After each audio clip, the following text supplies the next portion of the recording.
Yan na. So, ito po yung patatas natin. Ayan o. Yan yung itatanim natin na patatas. Mayroon tayong yellow. At saka mayroon ding ito red. So, ito yung itatanim natin.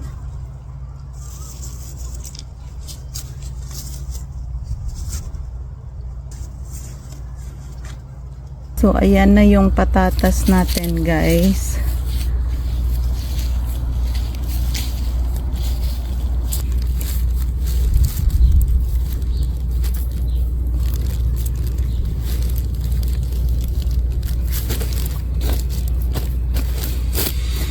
So, ayan lang.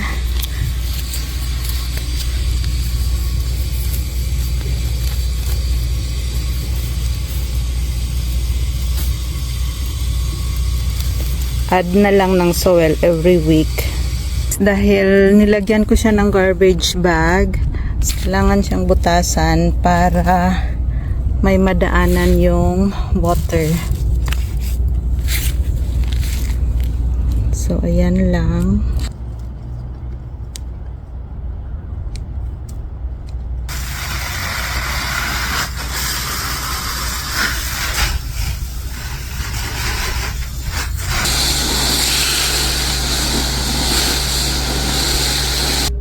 So, ayan, kung makikita nyo, half lang muna yung soil niya.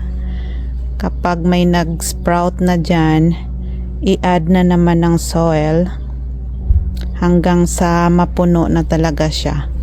At kapag napuno na, dilig na lang din. Ito na yung patatas natin. Ayan na guys, malalaki na sila.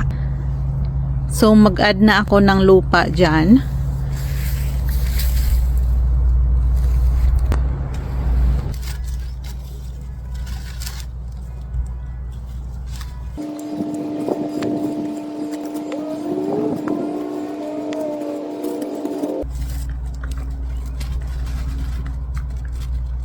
Ito na yung potatoes natin after 41 days.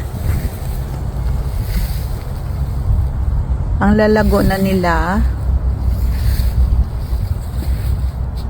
Guys, after 55 days, laki na. Ang lalago. 3 rows to dapat dito, pero kinuha ko na yung 1 row. Kasi siksika na sila. So, 2 rows na lang yung naiwan dito. Ayan, guys. Tingnan natin. Sadan. Sadan. Ayan.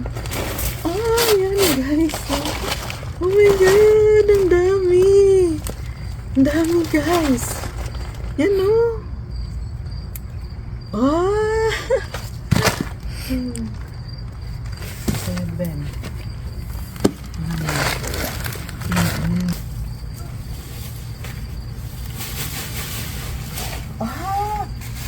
Parang mas madami to.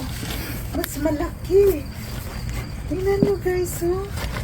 May nahulog na malaki, oh. Tingnan mong kamay ko. Malaki siya. Open natin. Tingnan nyo guys. Oh my God. Oh my God. Yan. Oh. Ang lalaki oh. Malalaki to. Tingnan mo guys. Ang laki niya. Tingnan mong kamay ko. Dami din.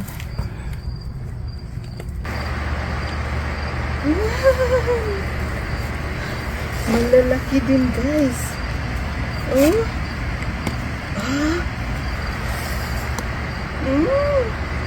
Malalaki din. 3, 4, 5, 6, 7, 8.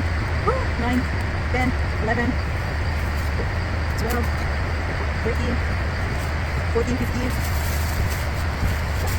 16, 17,